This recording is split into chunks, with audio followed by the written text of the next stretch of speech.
I think being able to fully step into who you are allows a type of freedom, mental clarity, and peace of mind that is priceless. I'm Julissa Prado. I'm the founder and CEO of Rizos Curls hair care line. I launched my business Rizos Curls in 2017, but I've been involved with hair since I was a little girl. Pretty much everyone around me had textured hair, whether it was wavy, curly, coily, but we would all straighten it. And I feel like, especially in the 2000s, those flat irons had us in a chokehold. Like, we were just sizzling our hair every day.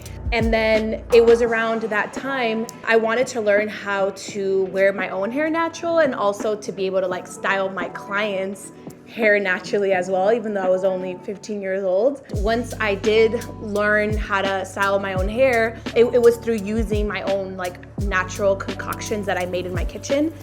I would meet so many undercover curlies, whether it was like people that I was already doing their hair or other women, especially in the bathrooms and at the mall, at this place.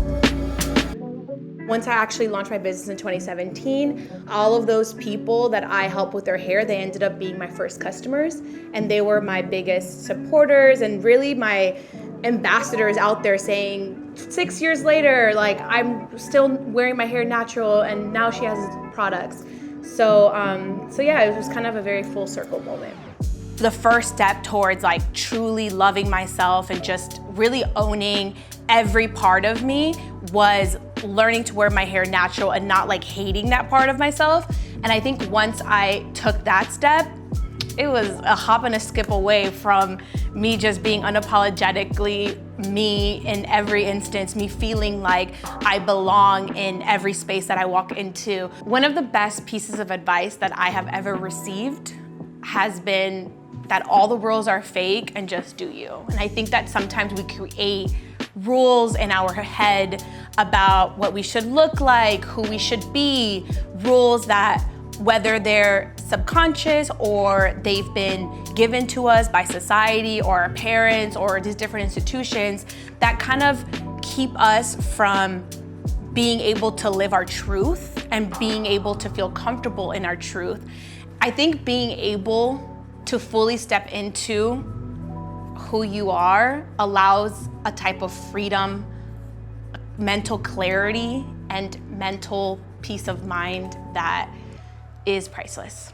My favorite thing about being a woman, for myself personally, it's taking pride and owning the things about me that may be deemed as weak. So for example, I'm a Pisces and I'm emotional. Like I'm emotional, I have feelings, I will cry. And I feel like a lot of the time growing up, being emotional was seen as a weakness. It was seen as something that would not allow me to be professional or to be a good business leader. And I feel like being able to listen to that empathetic side of you and being able to make decisions based on your heart gives you an ability to connect with others that no brand can do without that extra emotion. And I think that a lot of the time, sometimes with brands or in business, it's very surface.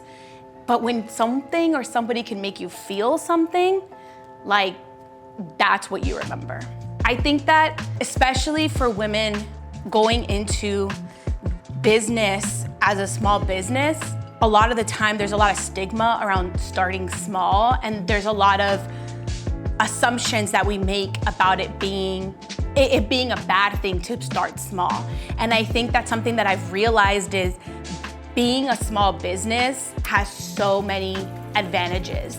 There are so many things that being small allows you to do that the big companies could never. For example, when the smaller you are, the easier that you can adapt, the easier that you can implement change, the easier that you can be on trends, be the first one there, the easier it is to connect and with your customer, the easier it is that you can, have a direct relationship with your customer, listen to whatever they need and, create it for them immediately. Don't try to compete with the big companies with the big conglomerates in what they're already really good at, their strengths. Like, look at what their weaknesses are, what their challenges are, and then see what is uniquely your advantage as a small business and get them there.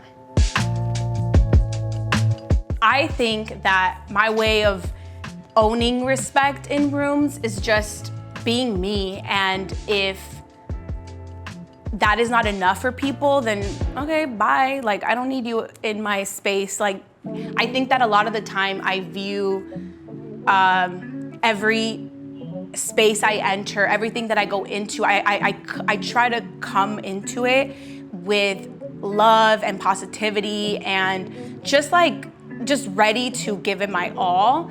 And I think that if that is not received well, then that's your fault, because you're missing out, because I am so smart and I have so many blessings, and I know that we could be a blessing for each other.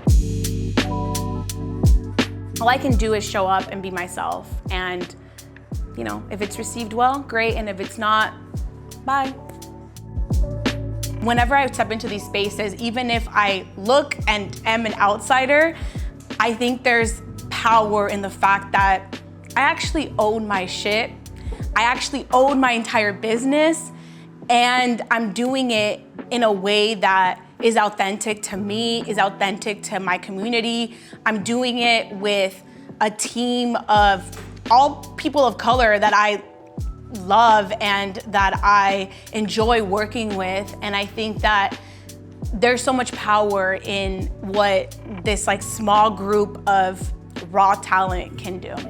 A lot of the time when we work with other big companies and collaborate with them, they see our team, it's pretty much all Black and brown women. Literally every time we have entered into a collaboration with some big company, we blow their socks off. They're asking us, wait, what are these processes? Like, how do you do this? And my girls are in there teaching them, the new trends, teaching them, oh no, actually, I would recommend that you do this process better. Or actually, what I recommend from your team is da-da-da-da. So I think that it's really cool that in my team, it's all women. The only man is my brother. And it's been really nice to be able to showcase that raw talent in these neighborhoods that are often overlooked. And I think that pretty much every time that we work with somebody else, we're able to really showcase how talented these girls and women from, these immigrant communities of LA and how much raw talent we have.